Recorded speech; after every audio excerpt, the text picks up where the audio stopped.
اس موضوع کی اہمیت اس لحاظ سے بہت بڑھ جاتی ہے کہ خلافت راشدہ کی بات ہے اور اس کی اہمیت اس وجہ سے بہت زیادہ ہے اور تھی، اور خاص طور پر ان ایام میں، کہ یہ ایام جو ابھی ہم گزار رہے ہیں، ان ایام میں چند لوگوں نے حضرت حسین رضی اللہ تعالی عنہ کی شہادت کی آڑ لے کر، جو کہ اسی ماہ محرم کی 10 تاریخ کو واقع ہوئی تھی، اپنی زبانوں کو اس قدر بے لگام کیا کہ انہیں اس بات کی کھلی چھٹی دے دی گئی کہ وہ چاہیں تو ان اکابرین امت اور اسلاف ملت کے خلاف ہرزہ سرائی کریں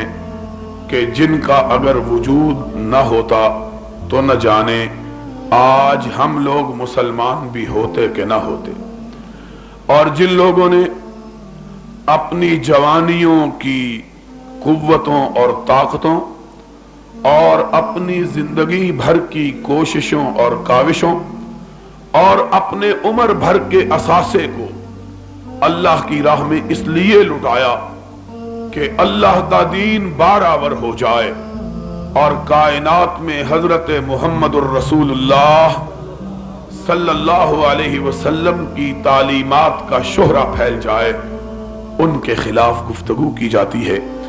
اور افسوس کی بات یہ ہے کہ اس کے لیے بہانہ بنایا جاتا ہے حضرت حسین ابن علی رضی اللہ تعالی عنہما کی شہادت کو۔ اور حیرانگی کی بات یہ ہے، تعجب کی بات یہ ہے کہ نام لیا جاتا ہے حسین کی شہادت کا، نام لیا جاتا ہے حسین کی شہادت کا، اور مجلسوں میں ذکر ان لوگوں کا کیا جاتا ہے جو نہ تو صرف یہ کہ شہادت حسین میں ان کا کوئی کردار نہیں، انہوں نے کسی قسم کا کوئی اس بارے میں اپنے اعمال اور افعال اور اقوال سے حصہ نہیں لیا، بلکہ ان لوگوں کے خلاف گفتگو کی جاتی ہے جو اس واقعے کے رونما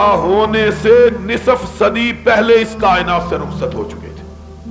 حیرانگی کی بات ہے کہ اگر شہادت حسین کا تذکرہ کرتے ہوئے ان لوگوں کے خلاف یا ان لوگوں کے متعلق گفتگو کی جاتی جن کا کسی نہ کسی طریقے سے اس واقعے میں ہاتھ ہے، تو بات سمجھ میں آ سکتی تھی کہ بھائی چند لوگوں کا یہ نقطہ نگاہ ہے کہ فلاں اور فلاں شخص نے حضرت حسین رضی اللہ تعالی عنہ کی شہادت میں کسی نہ کسی طور سے حصہ لیا،